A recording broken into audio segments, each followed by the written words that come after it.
처음 만난 사람과 인사를 나눌 경우 서투르고 서먹한 분위기와는 달리 속으로 고마움을 느낄 때가 있다.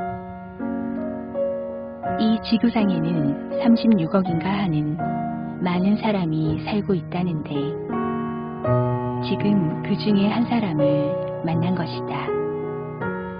우선 만났다는 그 인연에 감사하지 않을 수 없다.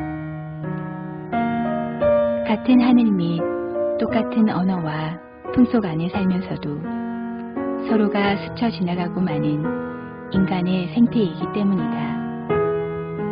설사 나를 해롭게 할 사람이라 할지라도 그와 나는 그만큼의 인연이 있어 만난 것이 아니겠는가. 그 많은 사람 가운데서 왜 하필이면 나와 마주친 것일까? 불교적인 표현을 빌린다면 시절 인연이 다가선 것이다. 이러한 관계는 물건과 사람의 경우에도 마찬가지일 것 같다. 많은 것 중에 하나가 내게 온 것이다. 지금 이 글을 쓰고 있는 탁상에는 내 생활을 거둔케 하는 국적불명의 시계가 하나 있다. 그놈을 보고 있으면 물건과 사람 사이의 인연도 정말 기구하구나 싶어진다. 그래서 그놈이 단순한 물건으로 보이지 않는다. 지난해 가을 새벽 예불 시간에 일어난 일이었다. 큰 법당 예불을 마치고 판전을 거쳐 내려오면 1시간 가까이 걸린다. 돌아와 보니 방문이 열려 있었다. 도선생이 다녀간 것이다. 평소에 잠그지 않는 버릇이라 그는 무사통가였다. 살펴보니 평소에 필요한 것들만 골라갔다. 내게 소용된 것이 그에게도 필요했던 모양이다. 그래도 가져간 것보다 남긴 것이 많았다.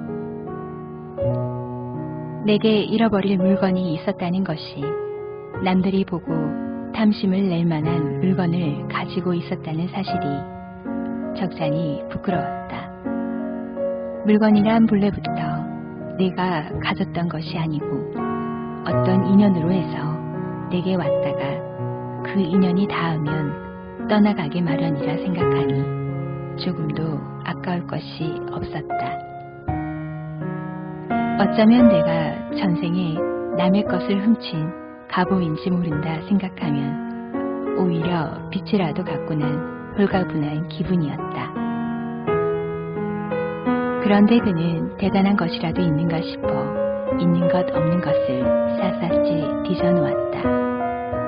잃은 것에 대해서는 조금도 애석하지 않았는데 흐트러 놓고 간 옷가지를 하나하나 제자리에 챙기자니 새삼스레 인간사가 서글퍼지려고 했다.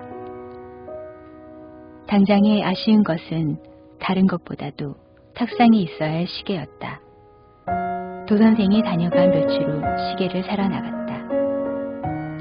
이번에는 아무도 욕심내지 않을 허름한 것으로 구해야겠다고 작정했다. 청계천에 있는 어떤 시계가게로 들어갔다. 그런데 이게 어찌된 일인가.